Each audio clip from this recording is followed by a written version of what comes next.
everyone.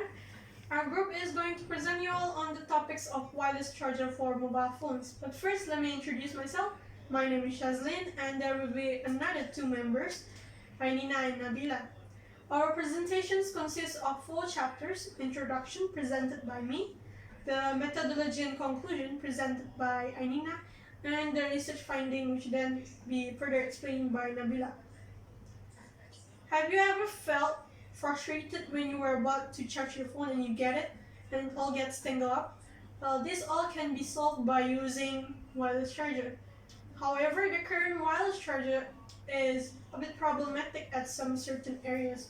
But first, let me tell you all about the stories behind wireless charger. Wireless charger is an inductive charger that uses electromagnetic field to send electrical energy to the surrounding without the use of any cables. Nikola Tesla first invented wireless charger. He created the Tesla coil and established the Wireless Power Commission. In the year 2015, some researchers found out that the magnetic resonance system could transfer electrical energy at a distance of a few meters away.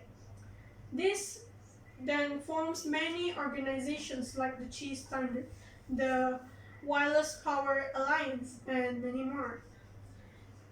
Now many phone companies manufactures phones that are compatible with wireless charger.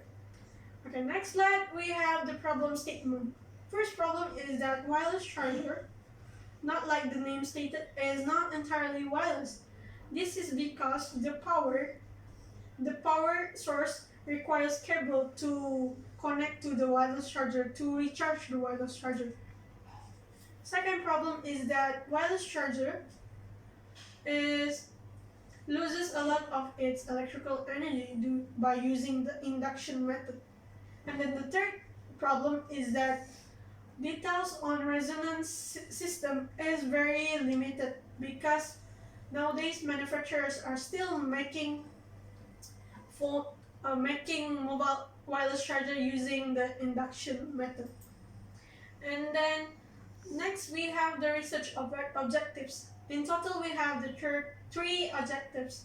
One of them is to present you all on the problems of the current wireless charger that is in the market. And second is to show you all the modifications and the designs of the new wireless charger that uses the resonance charging. And then third is to propose on how to develop the new wireless charger to make it more efficient and effective. Then we have the research questions. One of the questions is, what are the specifications of the current wireless charger that is inconvenient for the users?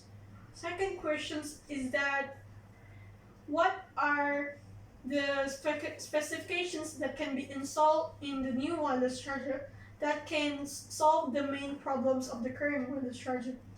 And then third is what changes can be made to produce the new specifications.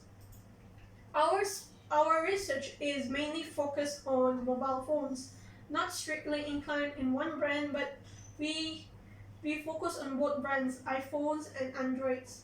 And our research is mainly done in Brunei Darussalam. And furthermore, Pi charging is compatible with Qi charging, with device that uses Qi charging. Many devices nowadays uses Qi charging. Okay, next week I will pass the presentations to Ainina. So on to methodology, I will be covering the research instrument, the research procedure, the data collection, the validity and reliability, and the data analysis. So for our research instrument, we used a survey. We deemed that it is important to consider the thoughts and opinions of a user's perspective as well. As we analyze and assess the data, we then generalize the sample selection to the population. So our main aim for the survey questions is to get majority's opinions on 3 different charging systems. One is the traditional charging, which uses physical cable, and what most of you guys are using right now to charge your phones probably. And then there's T charging, which uses induction to charge your phones, and then there's pi charging, which uses resonance to charge your phone. So in construction of our survey, we firstly needed to determine what we can get from the survey. So for variables includes like size of the charger, portability of the charger, and then there's availability of the charger, which is, for example, in the case of traditional charging, it depends on where you can get electrical sockets. And then there's efficiency, which we will focus on the charging rates of the charger. And then there's cost, the appropriate price on the market for the charger, and then additional features the charger should have. So our group used a website called Google Forms to construct our survey. The survey questions is then sent via the messaging platform WhatsApp, and then sent to our friends. And then we ask them to send them to amongst them peers as well, which basically compromises of UTB students and a few UBD students. Therefore, the respondents ranges from age 19 to 25 years old, about there. So our main target respondents are basically students. About 42 people responded to our surveys, and then it's all considered volunteer work. So you may ask why our main targets are students. This is because we needed the respondents to have the basic knowledge of electrical devices, and the university students are the ones that supposedly dealt with a lot of electrical devices and may even experience using wireless chargers as well. And this would achieve a consistent response on our survey answers. And then there's nearly all the survey questions are provided with a choice of answers. This expels like any confusion in the phrasing of respondents when they answer the questions. So the data, after we got the data from the respondents, we analyzed them. Now, fortunately, Google Form provides us with a series of pie charts, bar graphs, tables, and lists to summarize the answers of our survey questions. It is also clearly noted numerically on the graphs as well, so we can clearly see how many majority people think of this, how many people think of that. But not all of the graphs are clear. Like for example, question 3, we asked, where do you usually find yourself charging your mobile phone except your home? Now, we asked people's suggestions and they type it in, and then Google Form actually puts it in a bar graph form, which is not clear to us, to be honest. And then we changed it listed out using Excel and to match the reader's convenience.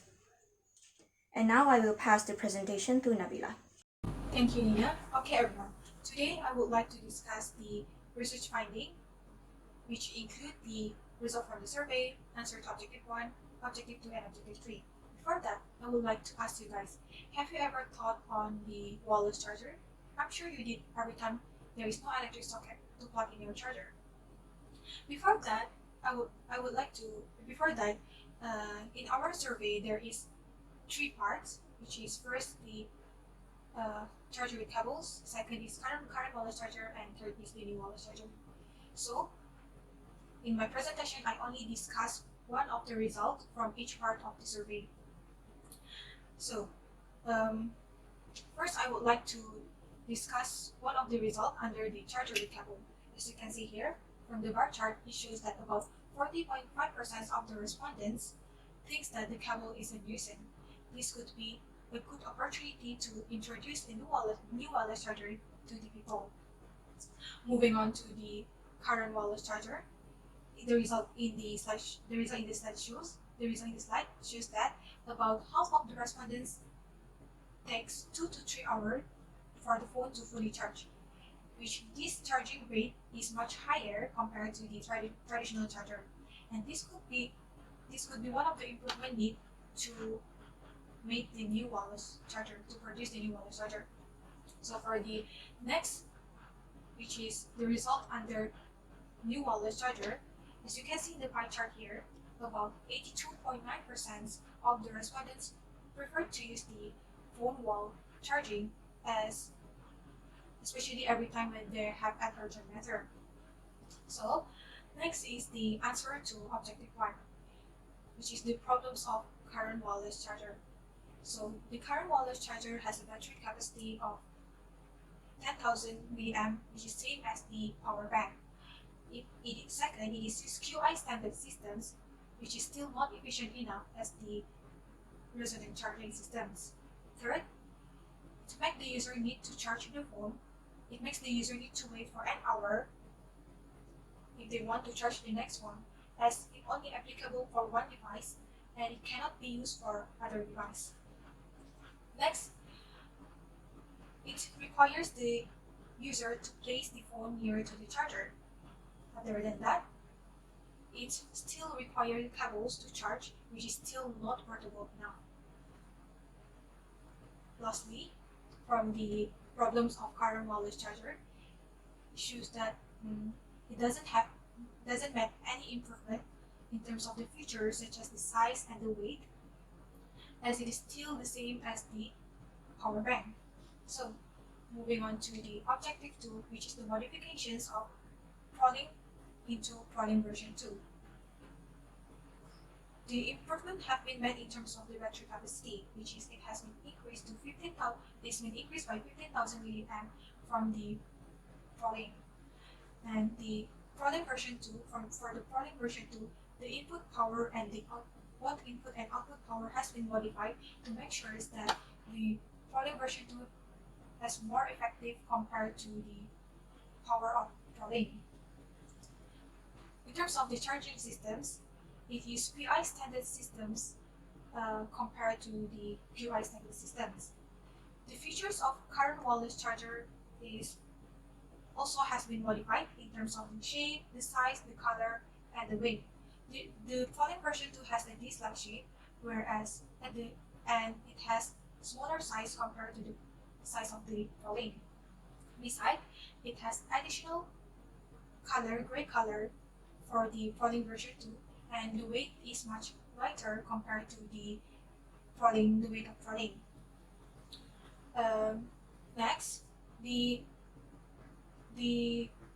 wireless chargers can be used the new wireless charger can be used up to 4 devices at one time, and